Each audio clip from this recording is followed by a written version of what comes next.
estudantes e professoras da EJA! Como vocês estão? Espero que estejam todos bem. Lembrando que vocês precisam manter os cuidados com a higiene, manter a máscara, o distanciamento social, porque mesmo tomando a vacina, ainda temos esse corona rondando aqui a nossa sociedade. Então, cuide-se para que nós possamos proteger a nós e aos nossos familiares, aos nossos colegas, ok? Eu sou a professora Ana Paula e vou acompanhar vocês em mais uma aula de História.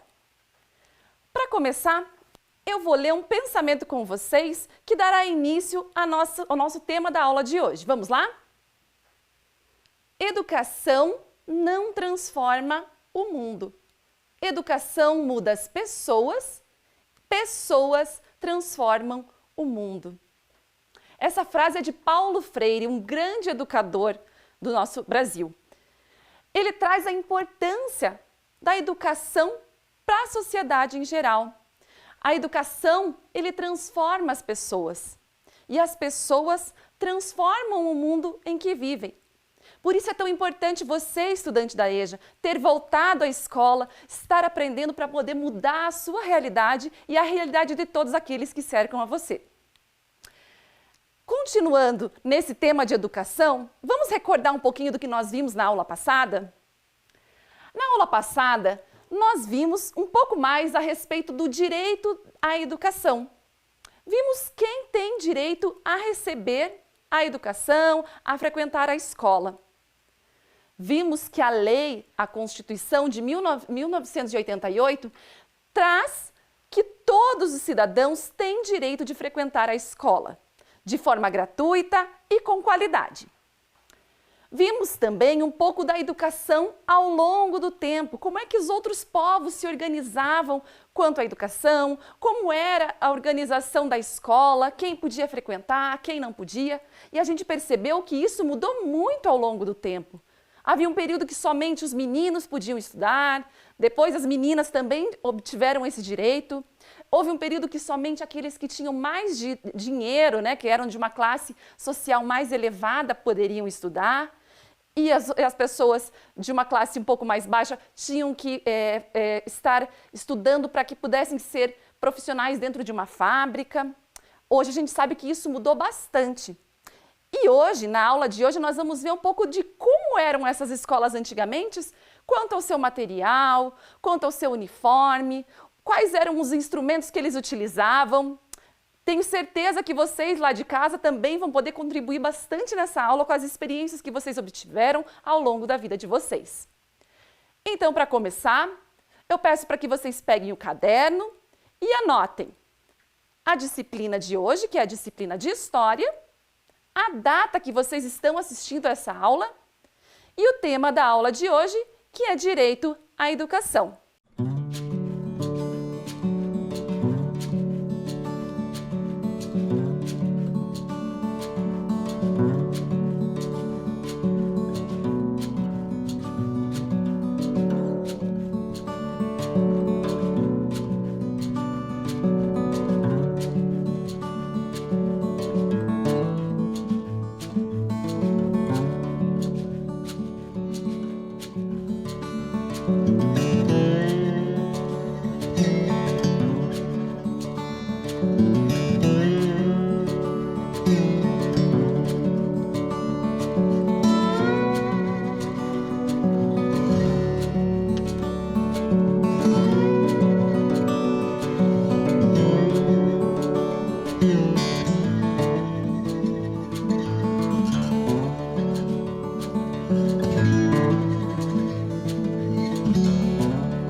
Agora, para retomarmos o conteúdo da aula de hoje, eu vou mostrar um pouquinho para vocês como eram as escolas de antigamente.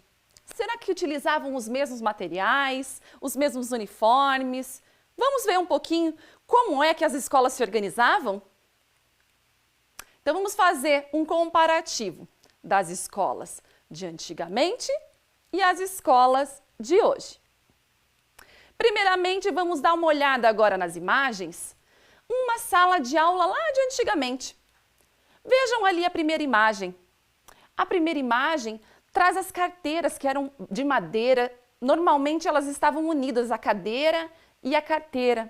Isso impossibilitava um pouco do professor fazer círculos, organizar a sala de uma outra forma, que pudesse fazer com que os alunos conversassem mais, reuni-los em grupos, fazer atividades diferenciadas. Na segunda imagem, tem um professor ensinando seu único estudante. Nós vimos na aula passada que em um período da história, os professores eram contratados por famílias que tinham dinheiro para dar aulas para esses alunos, né? Então, somente quem podia pagar um professor tinha aulas. E geralmente essas aulas eram individualizadas. Essa imagem mostra bem esse período da história. Vocês podem ver ali o professor ensinando somente para um aluno. Possivelmente ele, naquela época, tinha condições de pagar aquele professor, por isso era uma aula individual. Vou mostrar mais algumas imagens de salas de aula de antigamente. A primeira imagem mostra uma sala de aula somente com meninos. Esse é um grupo escolar do senador Flacker, em 1957.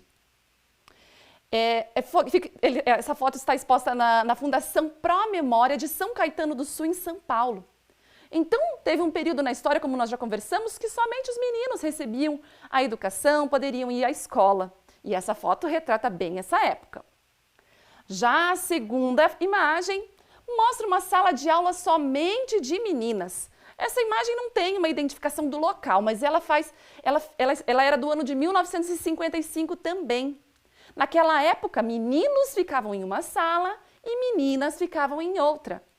Eram conteúdos geralmente diferentes, as meninas aprendiam determinado conteúdo e os meninos outro. Bem diferente do que hoje em dia nós temos nas escolas, não é verdade? Agora, vou mostrar como é a sala de aula atualmente. A primeira imagem ali a gente pode ver uma turma com as carteiras são diferentes, eles puderam se reunir em grupos, né? O professor pôde privilegiar essa possibilidade dos estudantes trocarem entre eles informações e conhecimentos. Além disso, eles estão utilizando notebook, celular. Hoje em dia a gente vê bastante a utilização desses meios eletrônicos dentro da sala de aula. A segunda imagem mostra ali um professor escrevendo no quadro negro, né? Quadro que a gente chama de quadro negro, mas ali é quadro verde, né? E o estudante utilizando o celular. A gente sabe que tem os prós e os contras de se utilizar o celular hoje em dia. Assim como os estudantes podem pesquisar, isso também às vezes acaba atrapalhando o andamento das aulas, não é verdade? Agora, nós vamos falar um pouquinho como era a disciplina, como é que os professores resolviam os conflitos, as situações mais difíceis dentro da escola. Será que foi sempre da forma como é hoje em dia? Na primeira imagem, a gente pode ver, parece uma colher, mas esse instrumento se chamava palmatória. Os alunos que não se comportavam levavam essa colherada, essa palmatória na mão. Era um castigo bastante dolorido. Já a segunda imagem mostra um professor castigando fisicamente o estudante. Teve um período da história que o professor podia bater nos estudantes. O aluno não se comportou, o aluno não aprendeu direito, então ele merece um castigo.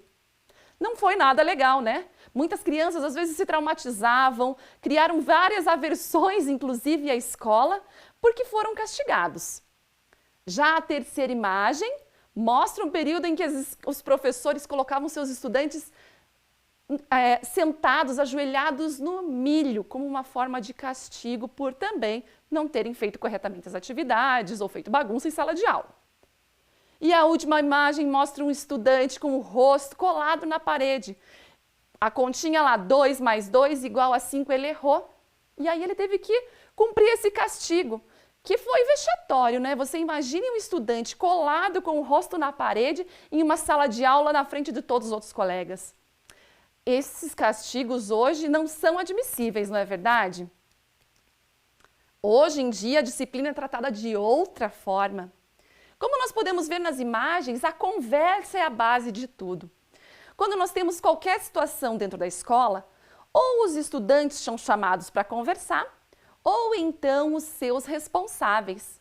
Tudo isso na base do diálogo, de acordos, né? Então é bem importante que a família participe desse processo também, né?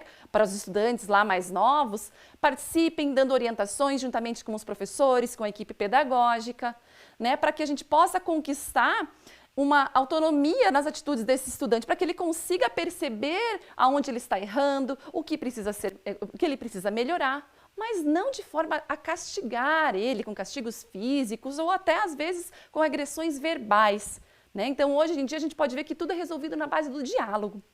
Além disso, os professores se reúnem em conselho de classe para avaliar aquele estudante e para propor situações de melhoria, tanto na aprendizagem quanto no dia a dia, nas atitudes, nas conversas, nas brincadeiras. E isso é bem importante para a formação do ser humano.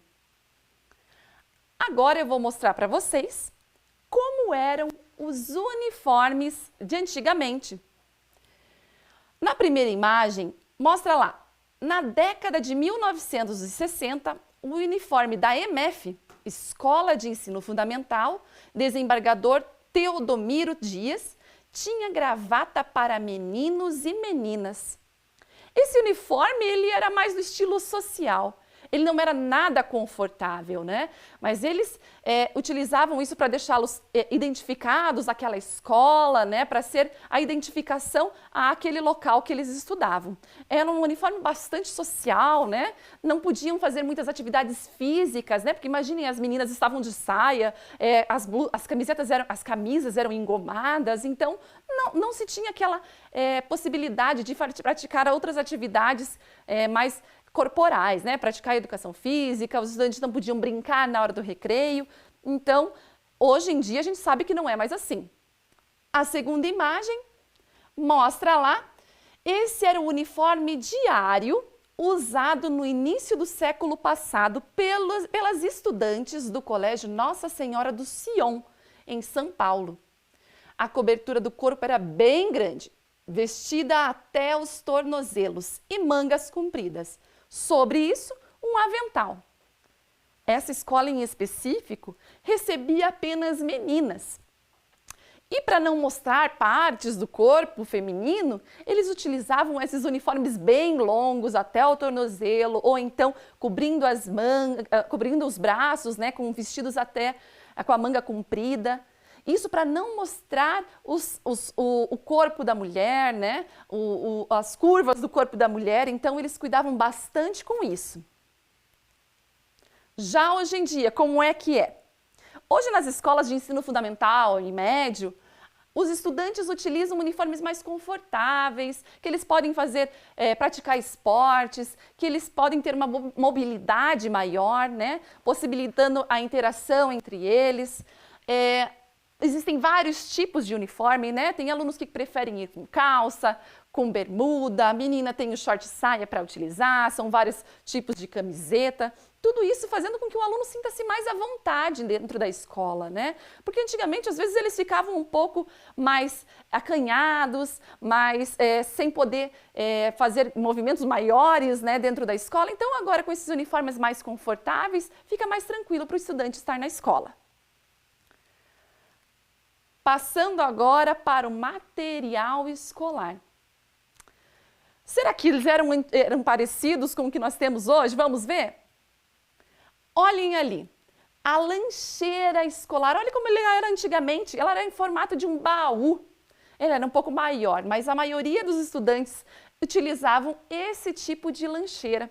Bastante diferente, né, do que é utilizado hoje, né? eles utilizavam aquela lancheira ali tanto para levar os materiais como para levar o seu lanche. E hoje em dia a gente sabe que tem inúmeras possibilidades de mochila, de lancheira, de vários materiais, com vários desenhos. Então as mochilas de hoje, elas têm desenhos, cores bem diferentes que podem atrair esses jovens estudantes, né, para que eles possam se identificar com esse material, né, usando aquilo que mais atinja a sua personalidade, que mais atenda a sua personalidade, que seja mais parecido com ele. Tenho certeza que você vai lembrar do seu tempo de escola, né, aqueles que frequentaram ou não, ou então aqueles que lembram das mochilas de antigamente e vão ver que não era bem assim, né? Até mesmo há pouco tempo atrás, alguns anos atrás, era somente aquela mochila de carregar do lado do corpo, não é verdade? Lembrem, quando vocês pensarem, anotem aí o que vocês estão pensando e depois mandem aqui para nós, para a gente poder ver quais foram as contribuições que vocês enviaram. Agora, vou trazer um outro material que também é bastante utilizado hoje, mas olha como era diferente antigamente, que é o estojo escolar. Antigamente o estojo escolar, olha lá, era de madeira, né? Não era como são os de hoje em dia, que também, assim como as mochilas, tem de várias formas, várias cores, vários formatos. As crianças adoram escolher aqueles que tenham os bichinhos preferidos, os personagens que eles gostam. As mulheres, eu digo até por mim, gosto de escolher aquele mais delicado, com flores, colorido, bem bonitinho. E é bem diferente de antigamente, né? Eles eram mais padrão. A maioria dos estudantes tinham estojos iguais. Naquele tempo, eles prezavam bastante para que as crianças e os adolescentes tivessem materiais muito parecidos, para que não houvesse essa competição entre um estudante e outro. Quem tinha um estojo melhor, quem tinha um estojo pior, né, que era menos bonito. Então, eles tentavam trazer um material sempre muito parecido. Agora, a lancheira, propriamente dita. Essa lancheira aí, para quem foi para a escola na década de 80, 90, vai lembrar. Era uma lancheira de plástico, com uma garrafinha também de plástico, né? Era bem típica desse período. Hoje em dia as lancheiras são um pouquinho diferentes, elas são térmicas, né, para poder proteger o lanche da criança, do jovem. Ele tem um design um pouco diferente. Você, estudante, qual dessas aí já utilizou? Já utilizou alguma delas? Outro material escolar. Na aula passada a gente até viu um povo que utilizava uma tábua com gesso e escrevia com um caniço, né, que era um caninho com tinta. Mas teve um período na escola que os estudantes utilizavam uma lousa individual. Essa lousa individual era como se fosse um quadro negro, mas era um quadrinho que era para cada estudante. Eles não tinham um caderno como hoje. Eles escreviam as suas atividades, as suas anotações nessa lousa. Antigamente também nessa época de 80, 90, os cadernos eram encapados. Cada capa, cada cor era para uma determinada série, né? Então o verde era para a primeira, o amarelo para a segunda, né? E todos os cadernos seguiam esse padrão, também prezando por essa igualdade entre os estudantes, para que nenhum levasse um caderno mais bonitinho, mais colorido do que o outro. Nessa época prezavam bastante por essa igualdade, né? Para que todos tivessem esse mesmo material, um material parecido, para que não houvesse essa disputa, essa desigualdade entre os estudantes. Já hoje em dia, os cadernos são bem diferentes. Quando você vai a uma loja, eu tenho certeza, né, de materiais escolares, tem inúmeras possibilidades de caderno, inúmeras variedades de livros, de cadernos, de opções de capa. Tem caderno quadriculado, tem caderno pautado, né, para inúmeras atividades que são realizadas dentro da escola.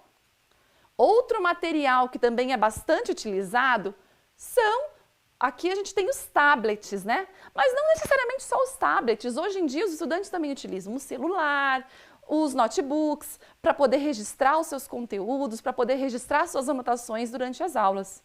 É bastante diferente, a tecnologia trouxe muitas mudanças para a escola, né? E para a forma desses estudantes se organizarem quanto ao conteúdo.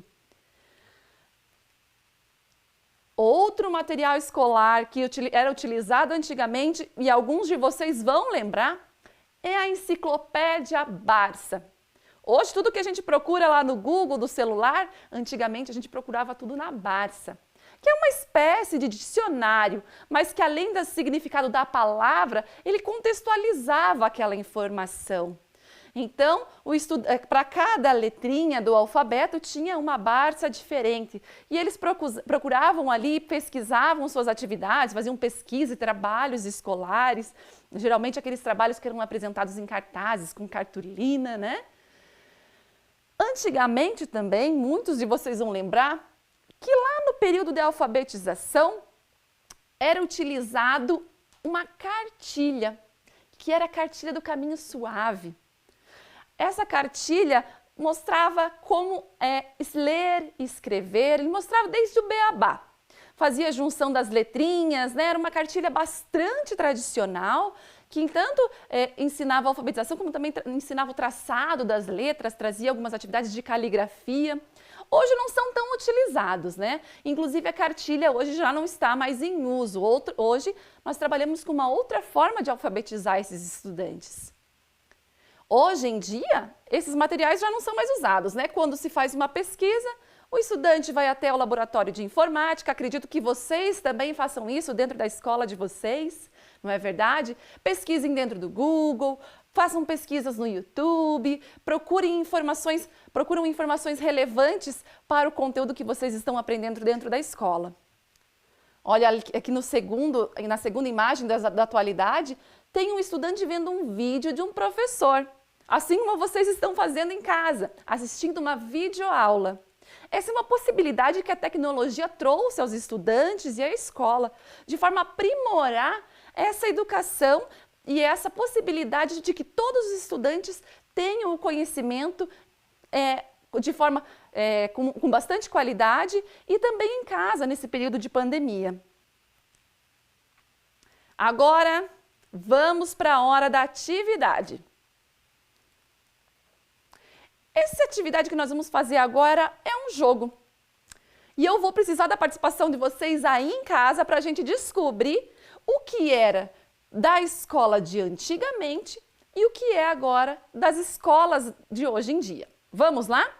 Vamos ler as informações que estão nos quadrinhos menores e deslocar essas informações para a grade. A primeira informação, que está circulada em vermelha, diz o seguinte: o direito à educação é garantido por lei. Será que antigamente esse direito ele era garantido? Será que existia uma lei que dava aos estudantes o direito de frequentarem a escola? Será que as escolas de antigamente possuíam esse direito? Ou será que são as escolas atuais? Pelo que eu lembro que nós estudamos, isso faz parte das escolas atuais. Agora, o segundo quadrado diz o seguinte: apenas crianças frequentam a escola. Essa informação é verdadeira, estudante da EJA?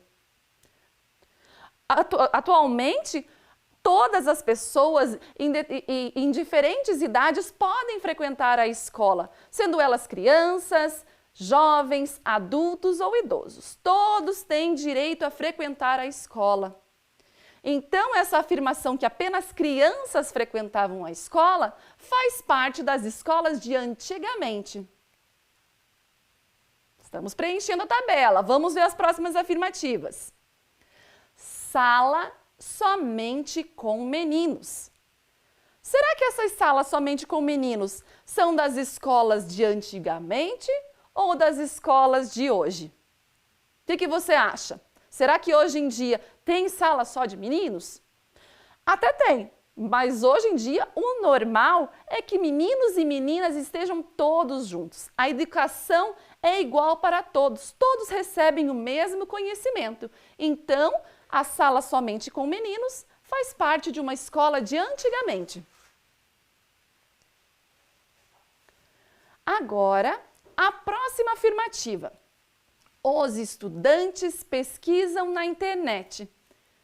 Será que essa afirmativa faz parte de uma escola de antigamente ou de uma escola atual? Será que antigamente já tinha internet?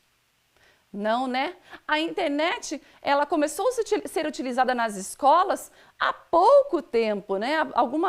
Desde a década de 90 começou a inserir um pouco de internet nas escolas, mas é hoje em dia que nós utilizamos com bastante frequência a internet em sala de aula.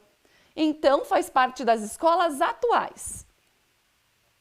A próxima afirmativa, dentro do quadradinho roxo, diz: os estudantes sofrem castigos físicos. Será que isso acontece hoje em dia ou acontecia antigamente?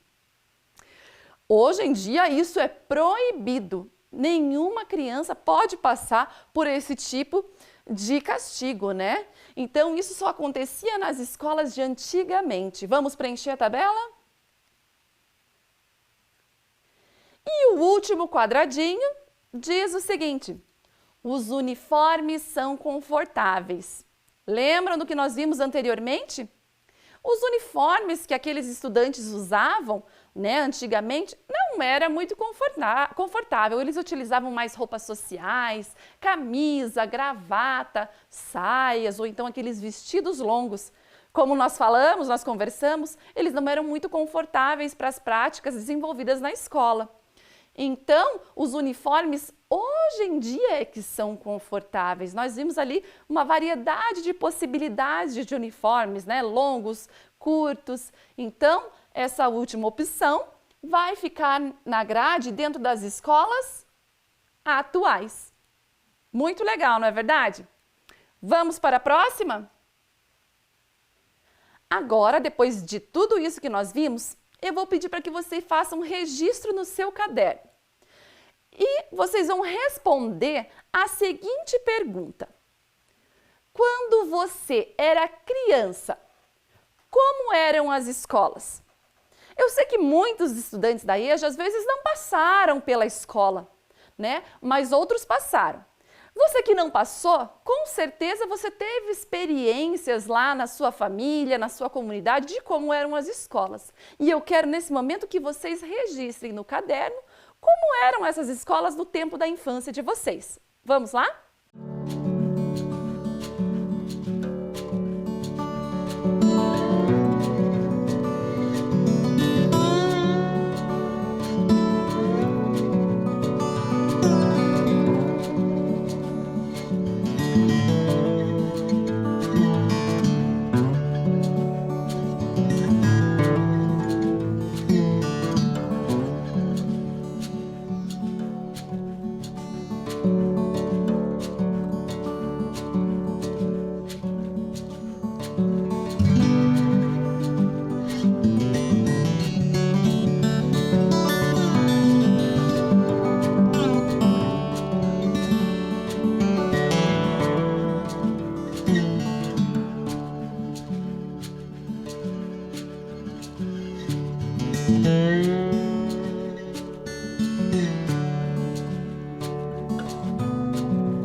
E aí, registrou a sua experiência com a escola, como você conheceu a escola? Depois, se quiser enviar para a sua professora, para que ela nos envie, será bem importante para as próximas discussões. Agora, nós vamos estudar um pouquinho e ver como essas escolas são organizadas em diferentes locais e culturas. Primeiramente, nós vamos resgatar um pouquinho de como são essas escolas lá nas tribos indígenas. Vejam a imagem que nós temos aí.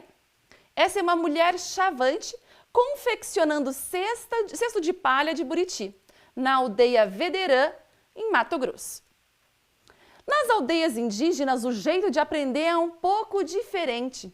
Esse aprendizado acontece geralmente com os pais e com os parentes. É por meio da observação desses familiares que as crianças aprendem a cultura, aprendem rituais, aprendem sobre as festas desse povo.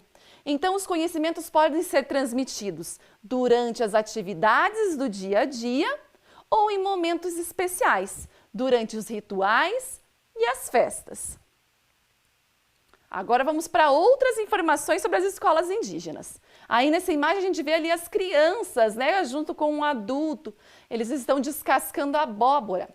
Essa imagem é da aldeia Eteniritipá, de Mato Grosso. Palavra um pouco diferente, né? E vamos ver agora como é que acontecia esse aprendizado. Era por transmissão de conteúdos, então os mais velhos ensinavam os mais jovens, né? Muitas das vezes avós, pais, tios um pouco mais velhos iam até essas crianças para ensinar o que eles sabiam. O aprendizado acontecia por meio da observação e acompanhamento das atividades do cotidiano. Na convivência com os mais velhos, aprende-se o jeito certo de se comportar e de se relacionar com todos da família e do grupo. Nas escolas indígenas, além de eles aprenderem sobre as tradições, eles também aprendem como se comportar. Mas será que nas escolas, lá nas aldeias indígenas, não existe escola? Existe sim. E é o que eu vou mostrar para vocês agora. A lei, lá a Constituição que nós estudamos tanto, garante que esses povos indígenas tenham direito a uma educação escolar. Isso é, não somente aquela educação que vem de casa, mas uma educação dentro da escola. É uma educação escolar específica para esse grupo, ela é diferenciada, intercultural, bilíngue, multilíngue e comunitária. Elas possuem elementos do currículo nacional com as especificidades da cultura indígena. Então, a lei garante que essas escolas, além de todas as tradições e culturas, também traga para esses estudantes o que é específico da tribo que eles pertencem. Por exemplo, a língua, né, o tupi-guarani, por exemplo, de algumas aldeias. Então, de acordo com a sua região, eles aprendem especificidades da sua tribo. A gente pode ver ali na imagem exemplos dessas escolas. Essa primeira imagem mostra uma turma de alfabetização do professor Arautará, o acompanhamento na escola. Então, vocês veem ali, os alunos têm carteiras, eles também têm cadernos, né? É um pouco diferente a estrutura da sala de aula, mas eles possuem, sim, uma escola. Embaixo nós podemos ver uma imagem do professor juntamente com seus estudantes confeccionando brinquedos, né? São brinquedos mais típicos ali desse povoado indígena, né? Mas que eles vão aprendendo com os professores. Então, o que a lei garante? A lei garante que essas escolas indígenas possuam o ensino da língua indígena e também da língua portuguesa. Diferente de nós, né, aqui da cidade, que possuímos uma educação que nós aprendemos apenas a língua portuguesa, esses povos indígenas aprendem a língua que eles falam lá naquela tribo. Além disso, essas escolas indígenas podem ter um calendário diferente de aulas. Eles são adaptados aos ritos e às atividades cotidianas de cada contexto.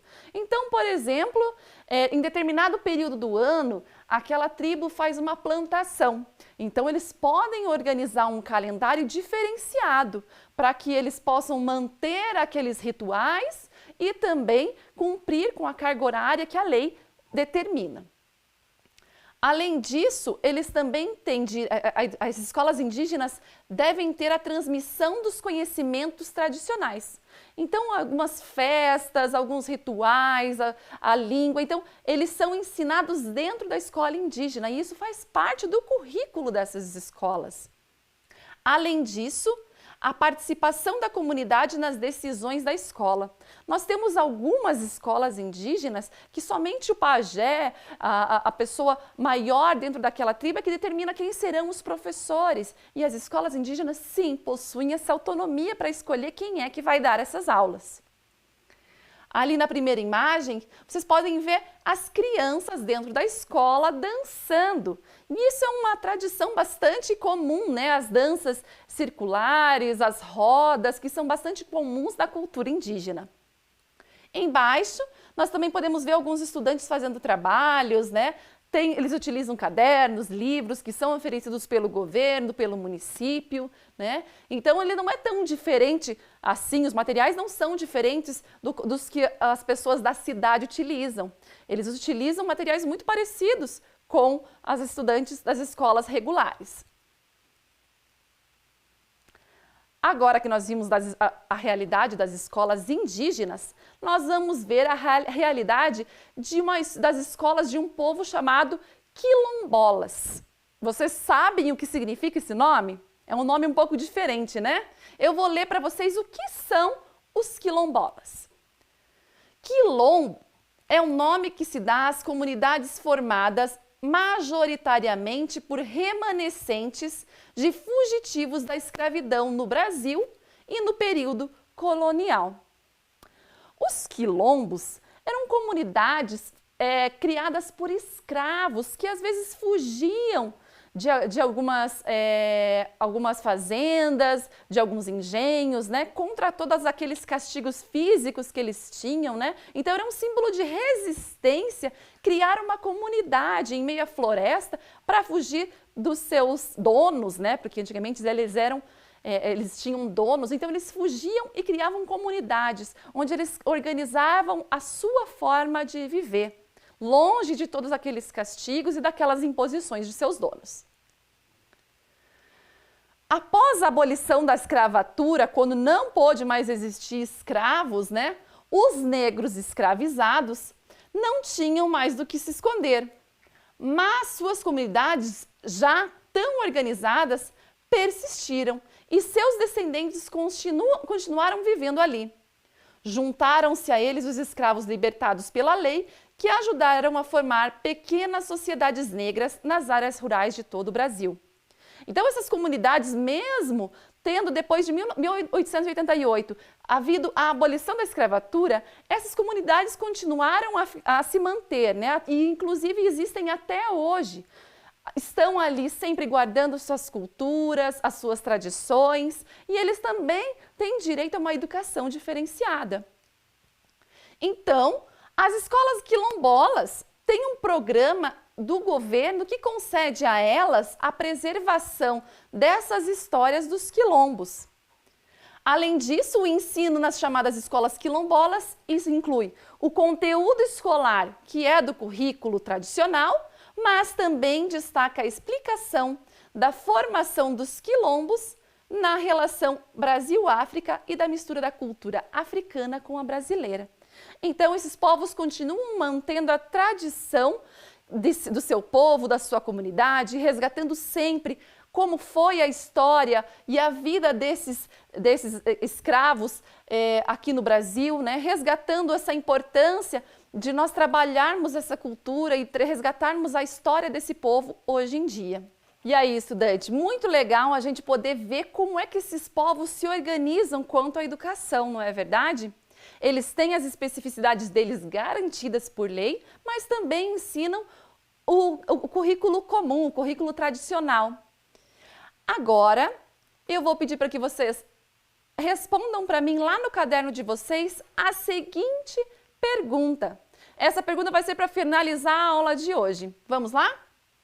Em sua opinião, quais as maiores dificuldades enfrentadas pelos jovens e adultos para permanecerem na escola? Você, estudante da EJA, Qual a sua maior dificuldade em continuar frequentando a escola? Qual foi a maior dificuldade que você sentiu lá atrás que o fez desistir de estudar em determinado período da sua vida? Responda para mim e logo nós retornamos.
Então é isso, estudante. Espero que vocês tenham registrado e se quiserem encaminhar para as professoras de vocês essa resposta, eu fico no aguardo. Espero vocês na próxima aula, na próxima semana. Até mais!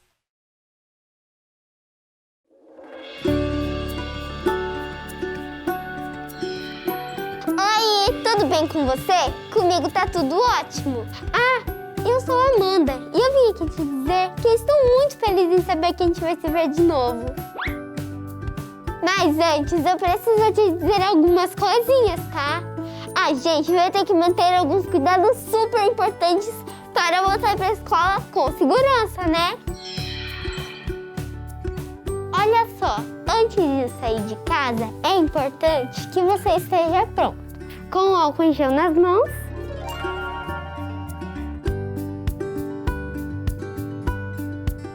e a máscara certinha no rosto. Passa o álcool em gel de novo. Use máscara sempre, inclusive no busão. Sabemos que a saudade é enorme, mas ainda não dá pra gente se abraçar. E nada de beijos e apertos de mão também. A distância é a melhor forma de mostrar que você tá sempre junto. E ficar 1,5 metro dos seus amigos, tá? Você pode compartilhar amor e muita alegria. Só não pode compartilhar materiais e outros objetos. E não tira essa máscara de jeito nenhum. Nunca, beleza? Nem mesmo para conversar.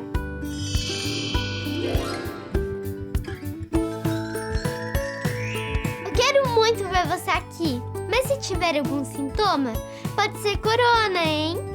Conta para os seus pais ou responsáveis, para você ficar em casa e eles ligarem para a prefeitura para receber orientação.